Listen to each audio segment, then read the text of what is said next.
Okay, we have already established what heuristics are. In this video we are going to learn about admissible and dominant heuristics. अब for example आपने heuristics में कोई value, the heuristic value of c for example is 14, meaning कि आपने ये estimate कर लिया कि c से गोल 14 की कॉस्ट पर आएगा, जबकि actual cost of c is से 8. इसी तरह फॉर एग्जांपल आपने ये कहा कि e से गोल जो है वो 13 दूर है, 13 की कॉस्ट पे आएगा, लेकिन एक्चुअल कॉस्ट ई की जो है वो है 6, 1, 7 एंड 5, 12. तो अब देखें दो केसेस हो सकते हैं. इस तरह आपने हर एक नोट की कैलकुलेट करनी होती है. कैलकुलेशन के ऊपर भी अभी आते हैं कि कैसे कैलकुलेट किया जा सकता है. बट फॉर एग्जांपल अब आपने कुछ कैलकुलेट करके हर एक नोट की कॉस्ट, ह्यूरिस्टिक कॉस्ट निकाल ली. एक्चुअल तो होगी कोई ना कोई, बट ह्यूरिस्टिक एस्टिमेटेड कॉस्ट निकाल ली कि हर एक नोट से ए से इतना दूर है, बी से इतना दूर है, एफ से इतना दूर है, ई से इतना, हर एक नोट की आपने निकाल ली. एक चीज़ ये इस्टेब्लिश आपको याद रखनी है कि the goal, heuristic value of goal should always be 0, right. अब फॉर एग्जांपल दो केसेस हो सकते हैं. एक केस तो ये होगा कि आपने जो ह्यूरिस्टिक कॉस्ट कैलकुलेट की फॉर एनी नोट, चलें सी की एग्जांपल नहीं लेते, सिर्फ फॉर एनी नोट, किसी भी नोट की फॉर एग्जांपल आपने जो एस्टिमेट की वो ज़्यादा थी और जो एक्चुअल कॉस्ट थी वो कम थी. दूसरा केस ये हो सकता है कि आपने जो एस्टिमेट की वो कम है और जो एक्चुअल कॉस्ट थी वो ज़्यादा थी. इन दोनों में से जो ह्यूरिस्टिक बेहतर होता है वो ह्यूरिस्टिक होता है जो कि हमेशा कम कॉस्ट को एस्टिमेट करे, द सेकंड पार्ट.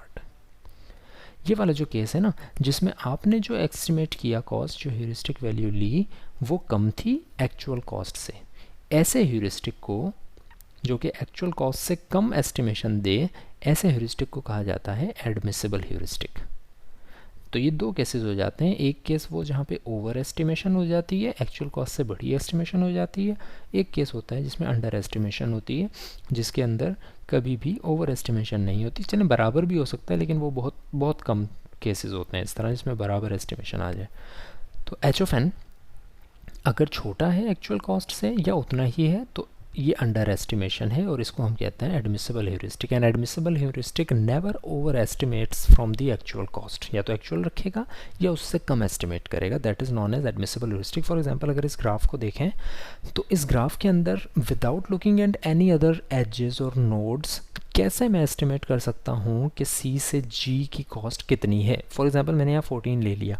अब कैसे कैलकुलेट होता है, ग्राफ के लिए जो सबसे अच्छा ह्यूरिस्टिक होता है जो एडमिसिबल भी है उसको कहा जाता है SLD, स्ट्रेट लाइन डिस्टेंस. वो ह्यूरिस्टिक जो कि स्ट्रेट लाइन डिस्टेंस है. जैसे फॉर एग्जांपल C से गोल कितना दूर है, तो मैं इसको without looking at any other node में एक स्ट्रेट लाइन C से G तक की खींच के उसको नाप लेता हूँ कि कितना है. अब C से G तक की स्ट्रेट लाइन में खींचता हूँ और फॉर एग्जांपल उसकी वैल्यू आ जाती है 5. तो आई विल कॉल कि this is the straight line distance heuristic. अब हम ये देखते हैं कि ये एडमिसिबल होता है या नहीं.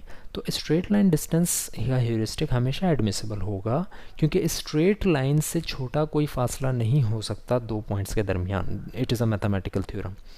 तो अगर आपने अंडर एस्टिमेशन करनी है, अंडर एस्टिमेशन यानी कि एडमिसिबल ह्यूरिस्टिक चाहिए, तो ग्राफ के अंदर हम हमेशा स्ट्रेट लाइन डिस्टेंस का इस्तेमाल करेंगे, क्योंकि स्ट्रेट लाइन डिस्टेंस से ज़्यादा कम तो हो नहीं सकती कॉस्ट, और हमें कम ही एस्टिमेट करनी है, अंडर एस्टिमेट.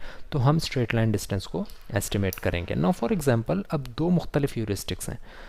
अगर लेट सपोज दो मुख्तलिफ लोग, दो मुख्तलिफ टेक्नोलॉजीज़ अलग अलग तरह का ह्यूरिस्टिक देती हैं. लेट सपोज एक ह्यूरिस्टिक 1 है, एक ह्यूरिस्टिक 2 है.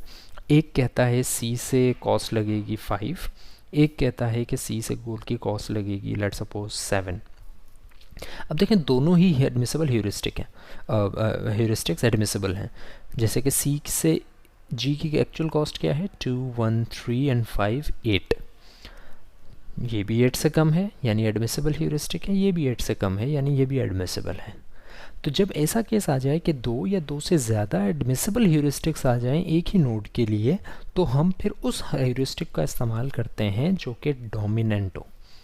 डोमिनेंट ह्यूरिस्टिक कौन सा होता है, वो ह्यूरिस्टिक्स अगर बाकी सारे एडमिसिबल हैं तो उनमें से वो डोमिनेंट होगा जिसकी वैल्यू सबसे ज़्यादा हो. यानी इन दोनों में से डोमिनेंट होगा H2C.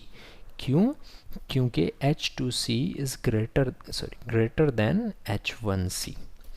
इस तरह से फॉर एग्जांपल अगर हमारे पास बहुत सारे जो है वो एग्जिस्ट करते हैं ह्यूरिस्टिक्स। फॉर एग्जांपल H1C भी है, H2C भी है, H3C भी है, H4C भी है। इस तरह बहुत सारे ह्यूरिस्टिक्स एग्जिस्ट करते हैं एक ही नोड के लिए कि यहाँ से गोल ये कह रहा है कि इतना दूर है, ये कह रहा है कि इतना दूर है, और सब एडमिसिबल है।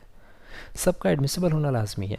अगर सब एडमिसिबल हैं तो इनमें से डोमिनेंट वो होगा जो कि इन सब में से सबसे बड़ा है। That's it for admissible and dominant heuristics. Next video के अंदर हम इन एल्गोरिदम्स को रन करके देखेंगे with the help of these heuristics.